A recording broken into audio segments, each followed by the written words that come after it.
Bonjour tout le monde, good afternoon everyone. Je suis extrêmement heureux de vous accueillir aujourd'hui pour une nouvelle conférence virtuelle de l'initiative IA et Société. I am delighted to welcome you today for a new virtual talk at the AI and Society initiative.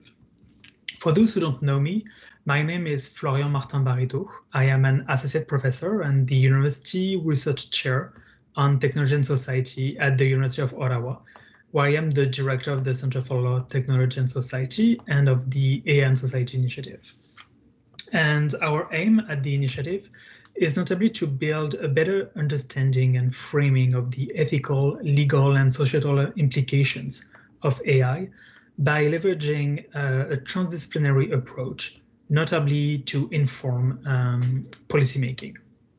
We also aim to highlight the injustices and the impact of deploying AI in specific community contexts and explore how to avoid amplifying injustices against equity-seeking group voices, especially as robotics, digital AI, digital platform have become new tools of oppression and of colonialism, where like settlers are using technology to continue years of racism, notably against Black, Indigenous, and people of colors.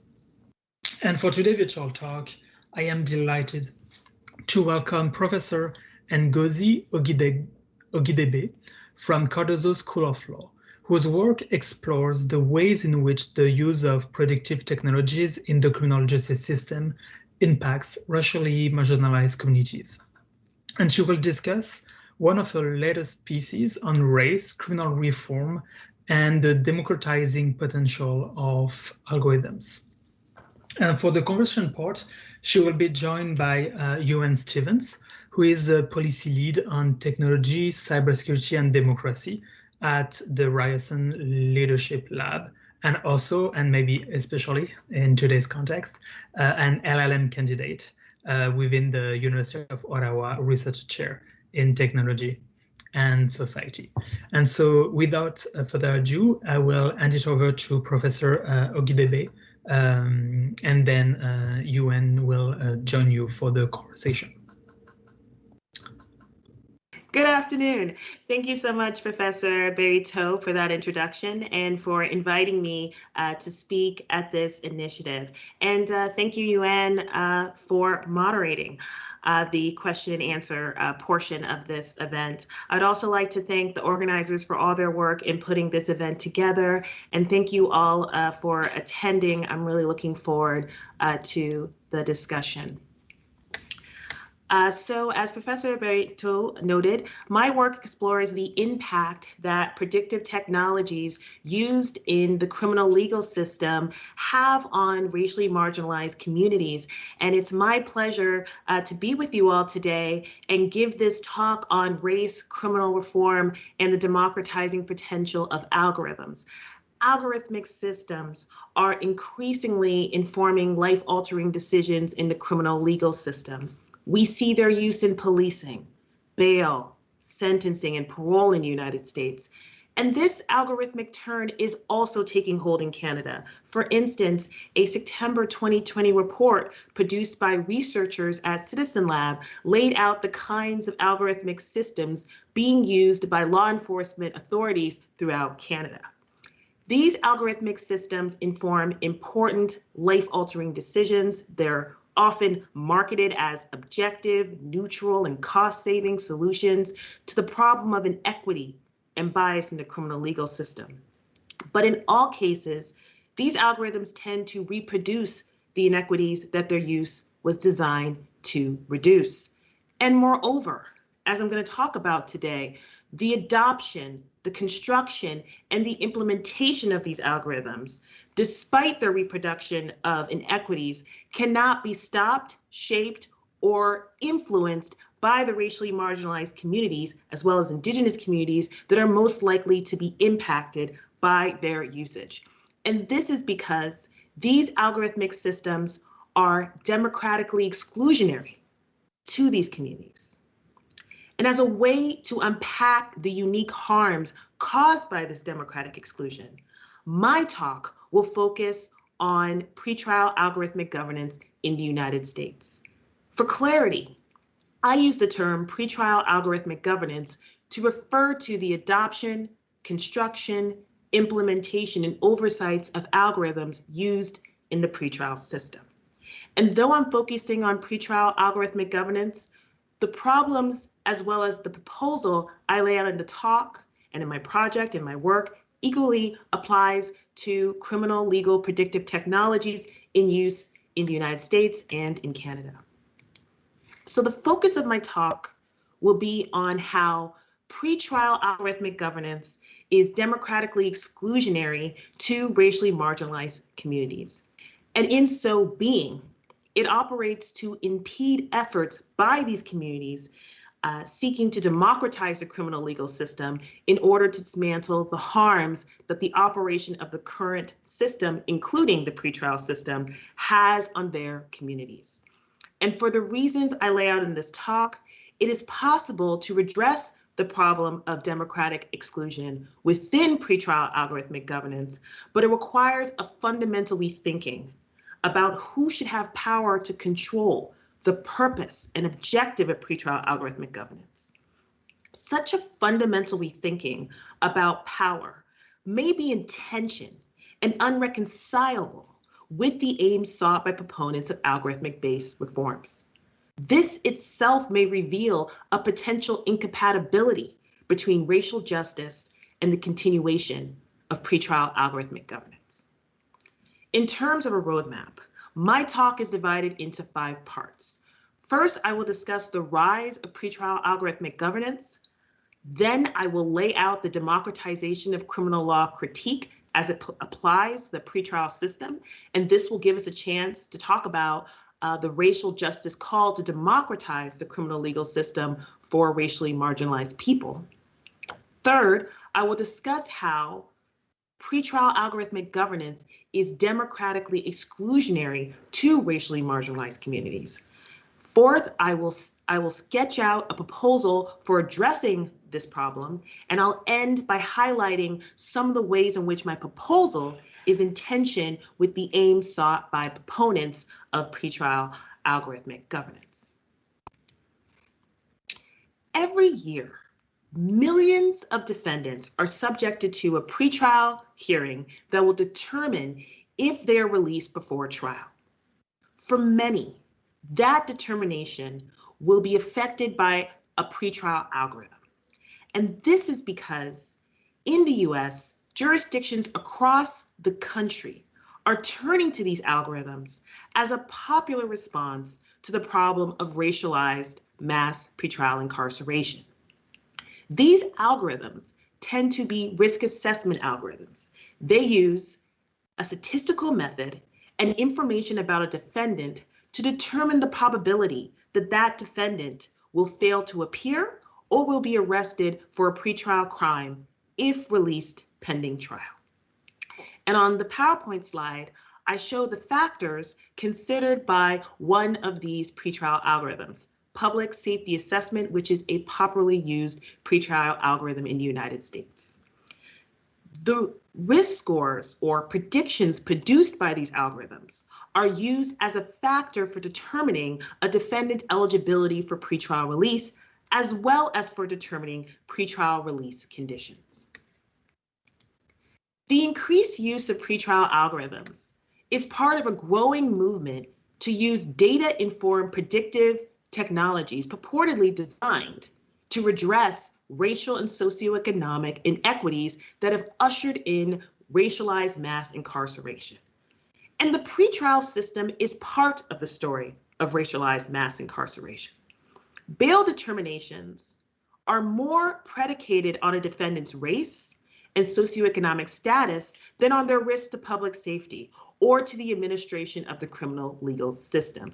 And there is a growing movement around the need to redress the racial and class inequities of the pretrial system. And one of the objectives of employing pretrial algorithms is to fix the fact that the pretrial system incarcerates a staggering number of racially marginalized defendants whose release poses little to no danger to public safety or the administration of the criminal legal system. Defendants like Khalif Browner, who committed suicide after spending 3 years in pretrial detention in Rikers, and defendants like Sandra Bland, who died in pretrial custody after having been unable to secure funds for pretrial release. Their lives and their deaths have come to symbolize the urgency for pretrial reform for Black defendants and the communities they come from. Proponents of pretrial algorithmic governance claim that the increased use of pretrial algorithms responds to this problem. The idea is that relying on predictions produced by pretrial algorithms will reduce existing racial inequities within the pretrial system by ensuring that a defendant's detention is conditioned on their statistical risk of misconduct, as opposed to the discretionary, subjective, and often racially biased determinations of a bail judge. And the rise of pretrial algorithmic governance has ignited a fraught debate in bail reform circles. Algorithm critics have pointed out that pretrial algorithmic governance is opaque, costly, and overly reliant on proprietary tools. Moreover, algorithm critics have argued that the increased utilization of pretrial algorithms threatens to entrench, or worse, exacerbate existing inequities. And these concerns have borne fruit. The greater use of pretrial algorithms has not resolved the racial and socioeconomic inequities of the pretrial system. In fact, as a ProPublica report illustrated, these algorithms tend to operate to reproduce and entrench existing racial inequities.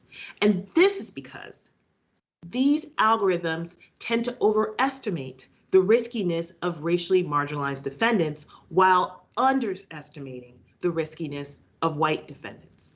This leads the algorithm to disproportionately mislabel racially marginalized defendants as at a high risk for pretrial misconduct in comparison to white defendants.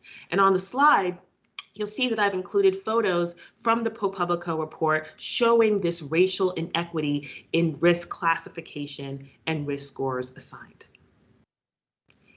In addition to this problem of algorithmic discrimination, which affects all predictive technologies that are used, particularly in the criminal legal system, the rise of pretrial algorithmic governance is also implicated in entrenching the democratic harms caused by the pretrial system.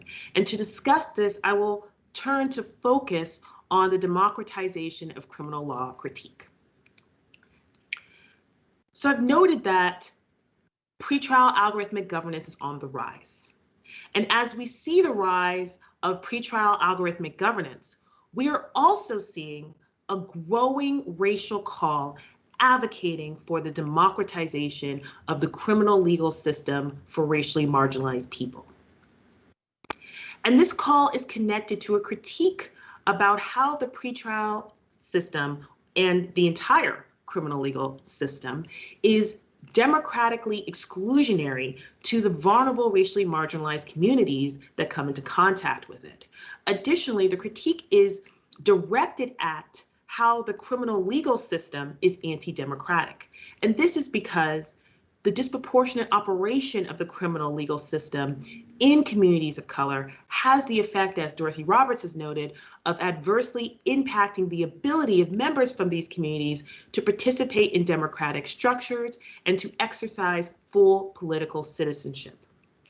I will discuss the democratization of criminal law critique as it pertains to the pretrial system, though it is about the criminal legal system more broadly. So the critique with respect to the pretrial system is twofold. First, it points out that the pretrial system is democratically exclusionary to racially marginalized communities. Members of these communities have reduced political power to affect pretrial law, policy, and practice. And this has meant that pretrial law, policy, and practice are not in line with the interests of these communities. It has also meant that these communities are unable to render those in charge of the pretrial system accountable for how over-incarceration practices within the pretrial system has harmed their communities. And the second point that this critique raises is that the pretrial system is anti-democratic, and that concerns the fact that the pretrial system over-incarcerates racially marginalized defendants before trial disproportionately. And this over-incarceration within the pretrial system, alongside post-trial incarceration and surveillance practices, hampers these communities' collective ability to participate in democratic structures and to accumulate political power.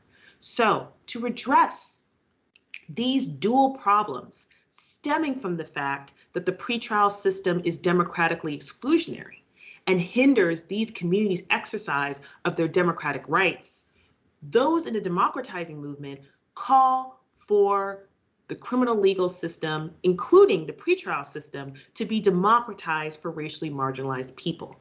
And that call demands that a level of power and control over the pretrial system be shifted downward to these communities in order to enable these communities to render pretrial policy and practice consistent and responsive with their values and need. And Jocelyn Simonson has written a lot about power shifting in the context of the criminal legal system.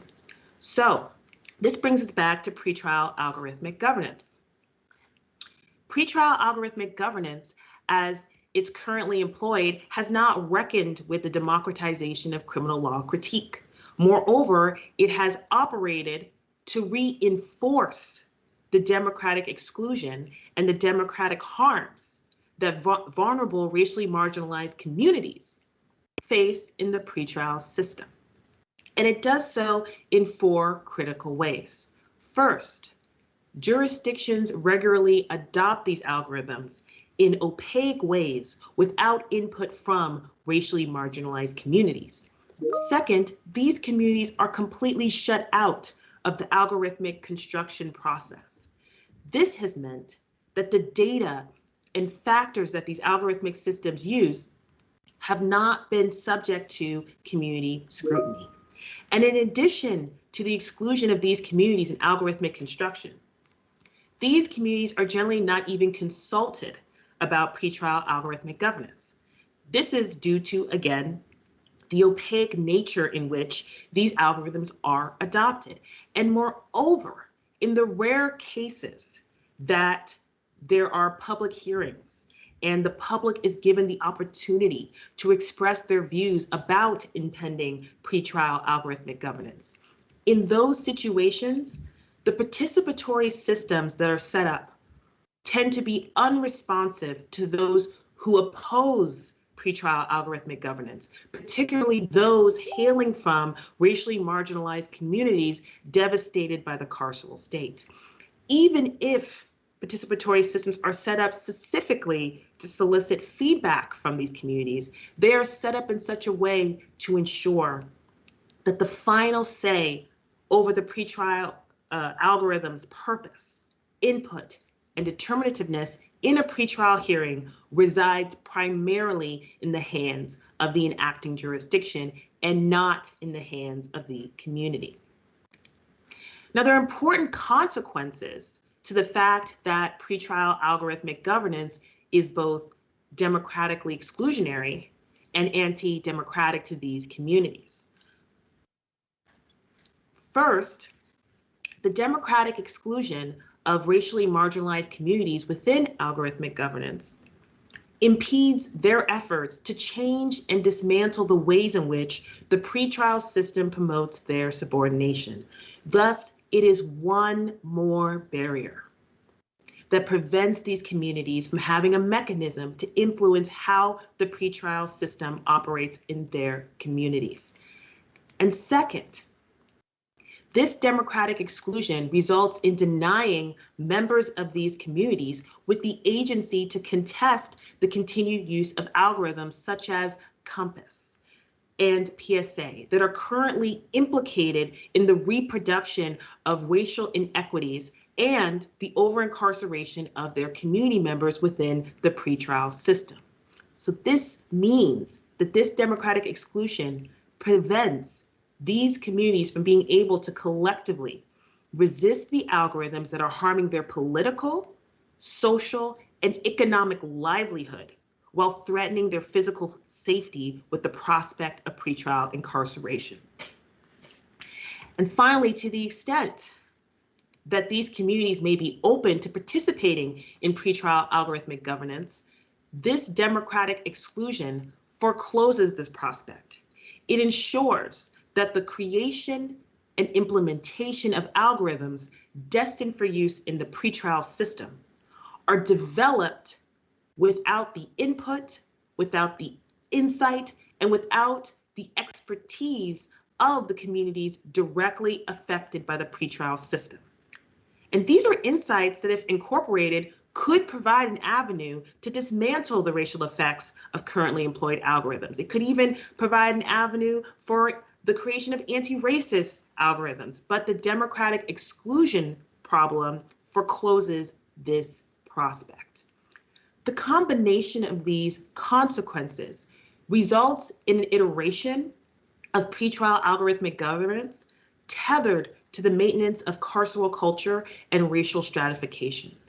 So to recap, pretrial algorithmic governance is anti-democratic, and it is democratically exclusionary of racially marginalized communities. In so being, it contributes to the historical and current democratic exclusion that these communities already face in the pretrial system. Attending to this problem is possible, but it requires attending to power. One promising route would be to meaningfully shift power over pretrial algorithmic governance toward racially oppressed groups, and therefore endow them with control over if and on what basis algorithmic-based reforms are pursued. And the way that this could be done is through having bail commissions. So the crux of my proposal is the creation of bail commissions composed of members from vulnerable, racially marginalized communities and technocrats charged with directing pretrial policy. If pretrial algorithmic governance is pursued, then this commission would be tasked with creating the formula of any algorithm used in the pretrial system. Institutional design choices could facilitate giving community commissioners veto power over critical aspects of pretrial algorithmic governance, such as around the use of the algorithm, the purpose of the algorithm, and the data used to create the algorithm, as well as the algorithm's inputs and weights. In terms of the composition of the commission, I propose selecting community commissioners from those with direct experience with the criminal legal system, such as formerly incarcerated individuals. This proximate relationship ensures that community commissioners possess the expertise about the system's operation needed to blunt its effect. This proposal would have two important benefits. First, it would redress the democratic exclusion experienced by these communities within pretrial algorithmic governance, since it would endow these communities with the power to determine if and on what basis to pursue algorithmic-based reforms. Moreover, it would transform these communities from the objects of predictive technology's gaze into its developers, implementers, and stewards, as they would be the ones with significant or complete control over the adoption, construction, and implementation and oversight of any algorithm used in the pretrial system. At the same time, this proposal could redress the democratic exclusion experienced by these communities within the pretrial system. Because of the growing importance of these algorithms in pretrial procedure, inclusion in algorithmic governance could mean incorporating these communities' views in pretrial practice and policy. It could thus provide these communities with a mechanism to contest their historic exclusion in the creation and implementation of pretrial law, practice, and policy. Moreover, this inclusion may endow community members with a mechanism to fundamentally change how the system works in their neighborhoods. It could give these communities the agency to pursue their own vision of public safety that may or may not be in line with the objectives of the current pretrial system. This change could radically reorient the system so that it would be in line with community goals and aims, and ensure that these communities are not objects of the pretrial system, but instead are its partial controllers. Though my proposal provides an avenue to redress the democratic exclusion of vulnerable, racially marginalized communities within pretrial governance, and may even provide a solution for addressing democratic exclusion of these communities in the pretrial system, the proposal runs counter to the goals that have been articulated by proponents of algorithm-based reforms. I'm going to talk a little bit about the tensions between my proposal and the goals that have been articulated by algorithm proponents. The first important barrier to my proposal is that it may mean the end of pretrial algorithmic governance. This is because shifting power over this form of governance to communities means empowering these communities with the ability to contest and reject this form of governance. This potentiality runs counter to the view of some that pretrial algorithmic governance is preferable to the status quo. Second, even if these communities decide to pursue algorithm-based reforms, shifting power over pretrial algorithmic governance to racially marginalized communities would also mean accepting that the notion of public safety pursued may change. Currently employed algorithms are constructed within a framework in which a defendant's liberty interest is understood as at odds with public safety. This dichotomy is critical to the operation of the pretrial system, as Jocelyn Simonson's work has illustrated, and it's a dichotomy that we see throughout the criminal legal system. Because of this dichotomy, pretrial algorithms attempt to quantify a defendant's risk of non-appearance and arrest if released before trial, both of which are understood to be risks to public safety that may warrant the pretrial incarceration of the defendant. If power is shifted downward to these communities may hold a different conceptualization of public safety, one that's concerned with the safety of the individual defendant, the defendant's family, and the community the defendant resides in. This vision of public safety may not be singularly focused on the risks associated with releasing a defendant before trial, but instead may focus on the risks associated with detaining the defendant before trial and the risks of detaining a defendant before trial, and that risk has on a defendant's family and on the communities that these defendants come from. Either way, we must accept the prospect that the notion of public safety pursued might change. Third, shifting power may mean rethinking what is meant by accurate risk assessments. Proponents of risk assessment algorithms tend to justify their usage by contending that the risk assessments produced by these algorithms are more accurate and objective than the risk assessments produced by bail judges. Yet studies have shown that the outputs of risk assessment algorithms are not accurate. They tend to be overinflated. So given this, my proposal would require rethinking what accuracy means. And it's worth rethinking what accuracy means and evaluating it within the context of what we want from the pretrial system and how we understand public safety. In this sense, this proposal might result in more accurate algorithms by tethering the value of an algorithmic output to its conformity with the community's viewpoint about how the pretrial system should be operating. And finally, my proposal requires a rethinking of who has the requisite expertise to control algorithmic governance. The dominant view has been that only technocrats should be in control of algorithmic governance. But my proposal requires engaging with community expertise on its own terms. And that engagement raises fears about the ways in which shifting power to communities could result in the creation of more punitive algorithms and could even cause a more punitive pretrial system if such algorithms are relied upon by bail judges. And it's true that shifting power does not guarantee a specific outcome. However, there are reasons for optimism, especially when we think about social movements that are currently underway, as well as community groups that are at the center of movements to democratize the criminal legal system for racially marginalized people.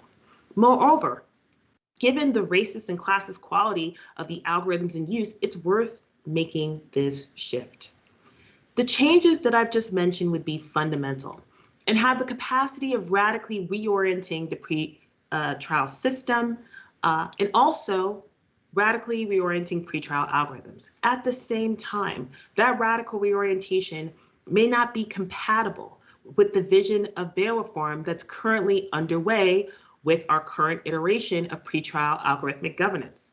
It may be that the current preoccupation with risk prediction, alongside the desire to maintain the pretrial system as it exists, yet more efficient, makes it impossible for pretrial algorithmic governance to respond to the racial justice calls of today. To sum up, the proliferation of pretrial algorithmic governance as currently employed is democratically exclusionary to racially marginalized people. Inability or failure of pretrial algorithmic governance to respond to the problem of democratic exclusion raises deeper questions about whether pretrial algorithmic governance is in line with racial justice aims. If we are sincere as a society in ending racialized mass pretrial incarceration, then we must be willing to commit to hearing from and acting on the viewpoints of those most harmed by the system. This means empowering them with the tools within pretrial algorithmic governance to radically change or even dismantle and reconstitute the system without its racially subordinate features. Thank you. So I wish we could hear the applause. I'm sure there'd be a whole room applauding if we were not on Teams. Yeah, so thank you so much, Professor Kidebe, for your fantastic presentation. I learned a lot. And I think it's really important for us to hear this in Canada in particular, because we like to think that the racism that occurs through decisions in the criminal justice system are unique to US and don't happen here. So I think we have a lot to learn. And I wish that more of this work was happening here. So we're going to kick off the time of Q&A. I'm here to, help people have their questions raised and make sure that we go deeper into the work you've done. And I see someone applauding as well, or applauding in the chat as well. Yeah, and the time is just to go deeper. I have also some thoughts and questions. So if you do have any questions, anyone, please feel free to put your questions in the chat box. I think I'll kick it off as well with some thoughts, and please feel free to chime in. So in your talk, you talk about, the solution of racial and democratic harms and how it's important to give members of racially marginalized communities full or partial control over algorithmic governance. But I wonder, what is the reason for these harms? Could these harms be redressed by allowing people to participate in algorithmic governance without endowing them with control? I'd like to hear you talk about what that difference is between participation and control. Yeah, thank you for that question. And so as I talk about in this project, control is the only means by which we can actually see the redress of the democratic harm and exclusion in pretrial algorithmic governance. And the reason that I say that is that there has actually been participatory mechanisms set up around trying to give the public generally a say about algorithmic governance. So for instance, in Pennsylvania, before they implemented their sentencing algorithm, they held around 30 public hearings with members of the community. Some of those hearings specifically were for most impacted communities. And though that was lauded as a really great first step to think about increasing public input in algorithmic governance, the real problem was that there was no mechanism to enable those who are most affected by these technologies to be able to stop, shape, or in any way influence their utilization. So in the public hearings, there were members of the community that were vocally opposed to pretrial algorithmic governance. In Pennsylvania, I should say, sentencing algorithms. They were really concerned about the idea that the sentencing algorithm would essentially reproduce the racial inequity in the sentencing system in Pennsylvania. And those members had no way of trying to stop the sentencing algorithm from being implemented. Pennsylvania had already made that decision, and that was off the table. Similarly, there were many different factors that community groups really didn't want to be part of the algorithm, and they were unable to get those factors excluded either.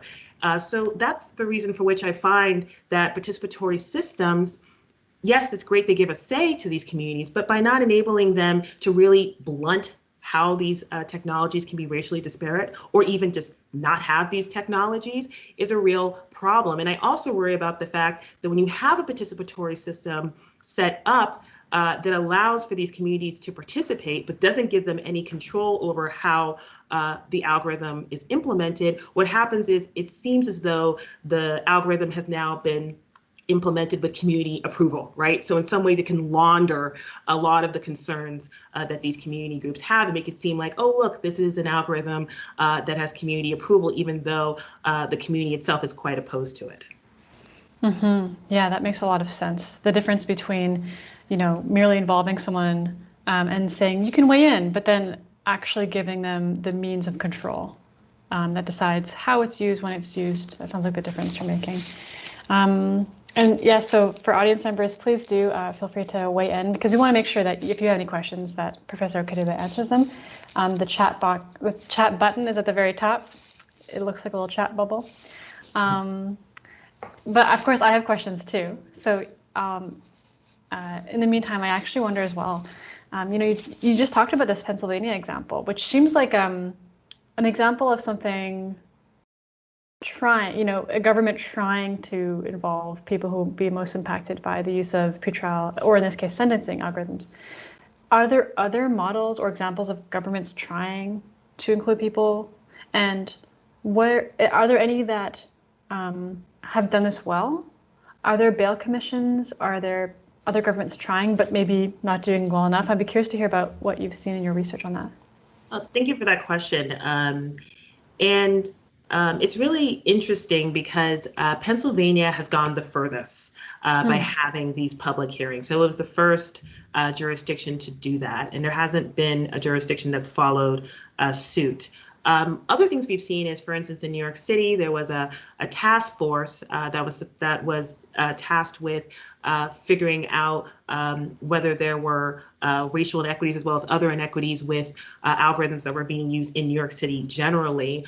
And that task force had a number of public hearings, but of course, those hearings were kind of about the algorithms already in use, as opposed to the Pennsylvania example, which was about an algorithm that would be used. And there was a lot of criticism about the way that New York City ended up doing those public hearings. And the reason is because it was often really opaque who was actually being invited to those public hearings. It was unclear how the public input would actually be used. And so that's another model, which is a bit problematic. You also have seen, and this is really recent, and the best example of this is also in New York City. There's the criminal justice agency that makes the pretrial algorithm for New York City, and they were about to, though were unsuccessful in this because of the pandemic, they were about to actually have community groups come in to talk to them about how they felt about a redesign of the New York City pretrial algorithm. And that was, of course, an ambitious way of thinking about having particularly community groups that were most impacted by the use of, would be most impacted by the use of this pretrial algorithm to be part of the conversation. Now, the problem with all of these approaches is just that there's no question of power, and we have to really interrogate power. Consultation without power really leaves us with a situation in which you're not really able to imagine really changing the algorithm and how it's used. And so when I think about the models out there, there's no model like the bail commissions that I mentioned in my talk and is my proposal. But I think that anything short of that really is going to be unable to deal with this challenge and really should get us thinking about, are these algorithms really in line with racial justice? Or are we just having a more efficient, problematic system, but through algorithms as opposed to individual criminal justice actors' discretion? Yeah, excellent points. Just to add a tiny thing to what you're saying, I remember someone in a talk saying recently, and I'll get to the questions, but that even if you fix something like face recognition technology and make it unbiased, perfect surveillance is still surveillance, and it reminds me of this. It's perfect, efficient systems will still, perpetuate the biases that their systems have been built on in terms of data. All right, so we have lots of questions now, which is fantastic. So I'll go in order here. Our pretrial, based on your research, I was wondering if you've encountered the existence of use of pretrial, May Turcotte, who's written, have you encountered the existence of pretrial algorithms being used in Canada? So it's my understanding that pretrial algorithms are not being used in Canada. That said, you have algorithmic systems being used by the police. There's, as you just mentioned, UN, and you've done a lot of work on this around facial recognition software that's being used by police. We also know that risk assessments are being used by Correctional Service of Canada, and those assessments, and there was a Globe and Mail article in November about how those assessments are being used to determine where a prisoner is incarcerated, as well as what rehabilitation programs that a prisoner is eligible for. So, they're being used, but as it stands, it doesn't seem like they're being used in the pretrial system. Yeah, thank you for that answer. There's more need for research on this topic in Canada as well. So another question that I see here is from Sarah Shoker, regarding the challenge of involving the private contracting of public goods. The development of these models are often from private sector companies. Are you aware, Professor Okedibe, of any of these companies using public or community input in the design process? So the private, creation of these. Yeah, so this is really an interesting question. As was mentioned in the question, most of these algorithms are privately developed and owned. But in the context of Pennsylvania, it was the government of Pennsylvania that was actually involved with the creation of that sentencing algorithm. The interesting thing about that is that you'd think that there's a big difference between what happens when it's constructed by the government versus when it's constructed by private companies. One difference is that there is a lot more transparency, but you don't really see a lot of difference with respect to the utilization of community expertise or with respect to how much control communities, particularly communities that are most impacted, get with respect to how these technologies are actually implemented. So even though it would seem like that would be the case, that there would be a major difference here, that I haven't seen that in my work. That's a really good point as well, that the creator, the source of the creation does not necessarily impact the concerns you're raising in terms of perpetuating disparate impacts and harms on racially marginalized communities. So I'm going to try to combine some of our questions here. So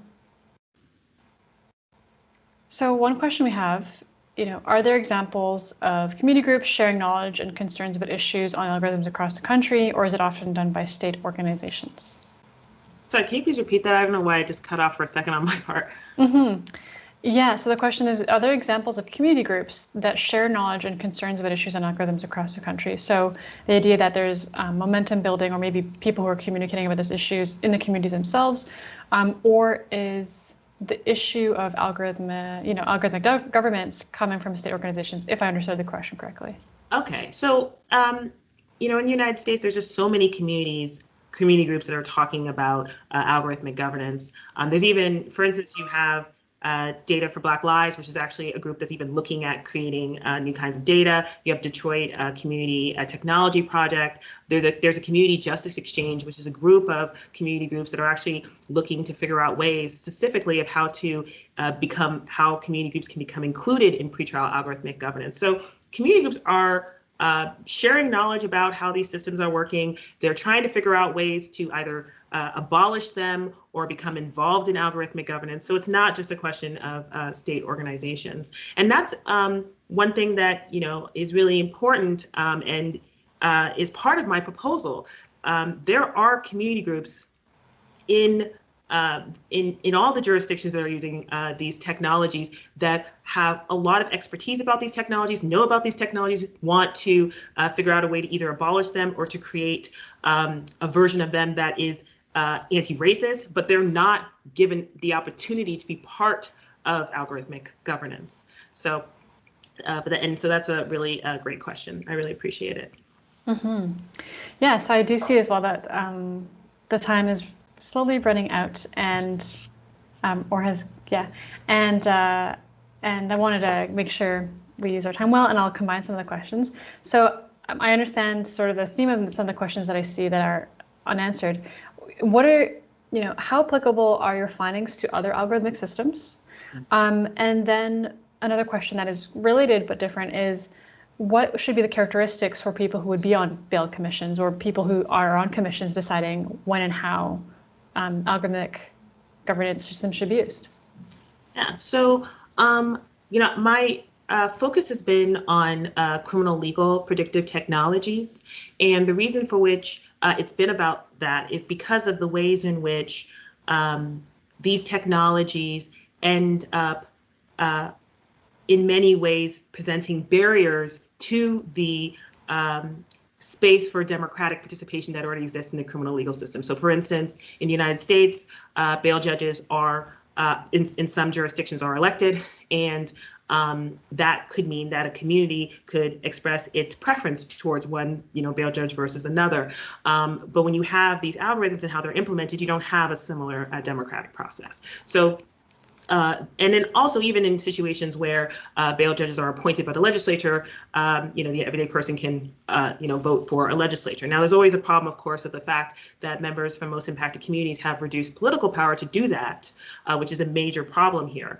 And the criminal legal system is part of the reason for which these communities have that reduced political power. But there is a space for democratic participation. So my proposal is really informed by that and seeks to figure out ways to deal with the fact that we're really having these algorithmic systems essentially foreclose opportunities to have a say in the criminal legal system that already exists. Opportunities that in and of themselves are already flawed, but algorithmic governance makes it worse. It's a little harder to think about, though I am turning my research to that, the administrative context and the ways in which these algorithms are used outside of the criminal legal system. So that's something that I plan to think about in the future, about the applicability of that. To your second question, with thinking about who should be on these bail commissions, I think it's really important to think about those who are from the community and to think about those who have direct experience with the criminal legal system. So one group that I've talked a little bit about is thinking about formerly incarcerated individuals who have a sense of the harms that the pretrial system causes. And this is something that I think is really important when we're thinking about pretrial algorithms. They're just one-sided. They're so busy focused on the risks associated with non-appearance or arrest for a pretrial crime. They don't really deal with the fact that the pretrial system itself is traumatizing. The idea of being subject to pretrial incarceration is plea-inducing. It has all these effects on a defendant's family. It could lead to a person being physically harmed. Like, this is a very horrible experience, and the pretrial algorithms don't think about that at all. Nor do these algorithms really take into account what it means to to if, eventually that person is, found not guilty, what it means to have had that person in pretrial incarceration for what could be months, or, a case in Cleve Browder, it was three years. So one thing I think is really important is to realize that when we think about who has expertise in the context of pretrial algorithms or any algorithmic system, it shouldn't be a question of who can code. It's really a question of like, what do we want our criminal legal system to do? What do we want the pretrial system to do?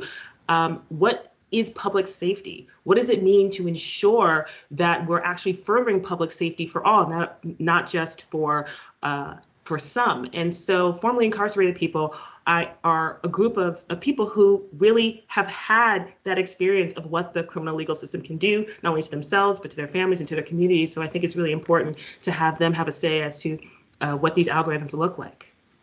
Yeah, that makes so much sense. And one person has raised some points that I think are actually related to what you just said. So what is the relationship between the underlying harms and underlying issues that exist in the carceral system and our algorithms of view into that? Or that's a bit of a leading question, but what is the relationship between the harms you're addressing in your research on this topic of algorithmic systems, and do those issues pre-exist this technology? Yeah, so Ruha Benjamin talks about this a lot. I love Ruha Benjamin's work. And there's this problem often when we talk about algorithms to take this approach of being technologically determinist, right? The idea that algorithms inaugurated these problems.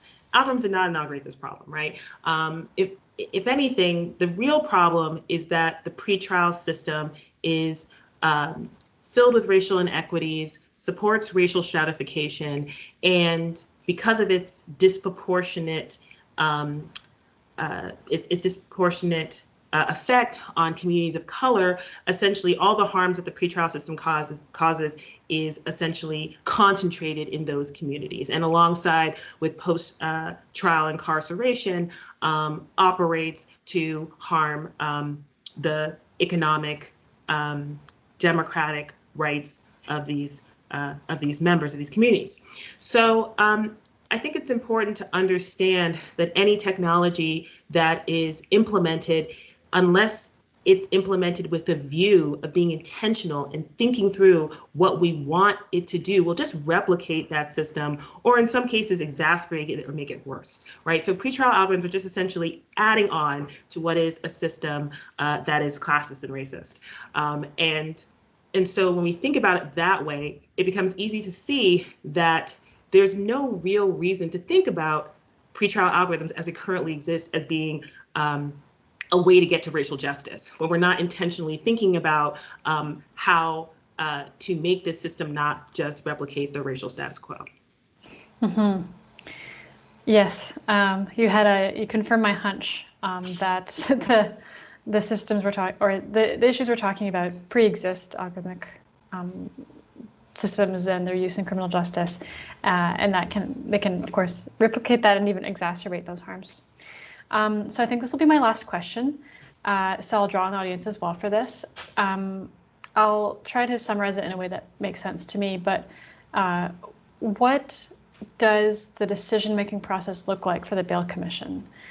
Is what I understand one of these questions to be. So should there be a veto process, and what does that look like? Yeah, that's an excellent question. Essentially, to think about my proposal, I think it's really important that the Bail Commission itself is given first the right to reject pretrial algorithmic governance, to just not have algorithms, and then if pretrial algorithmic governance is pursued, how it is pursued. Now, it's really important that the community commissioners on this commission have veto power over some aspects of pretrial algorithmic governance, if not all of it. So I think that it's critical that the community commissioners should be able to say, no, we don't, pretrial algorithmic governance, we do not want it. And then that's the end of the story.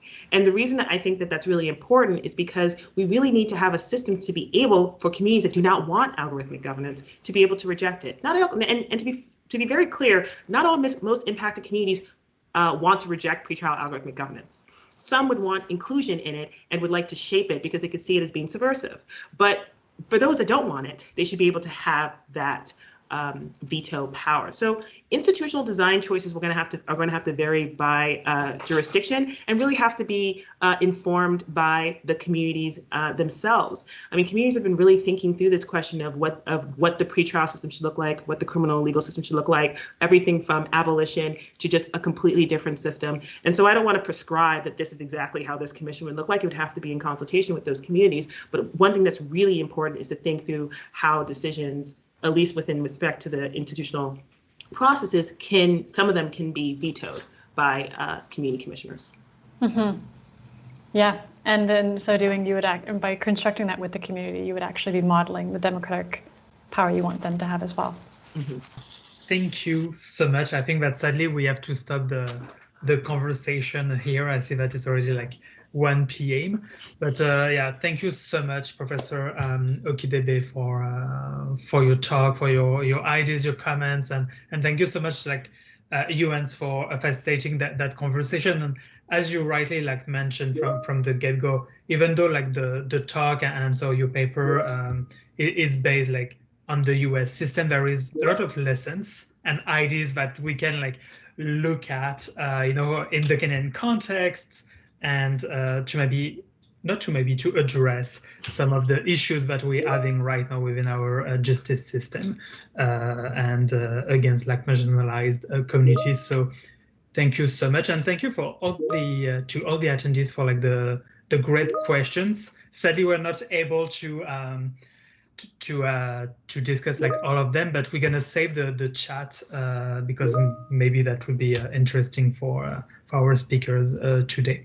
So again, merci à toutes et à tous pour avoir été avec nous aujourd'hui. Thank you again, Ngozi, for your amazing talk, and thank you again, UN, for facilitating. Bye bye, everybody. Have a nice day. Thank you for having me.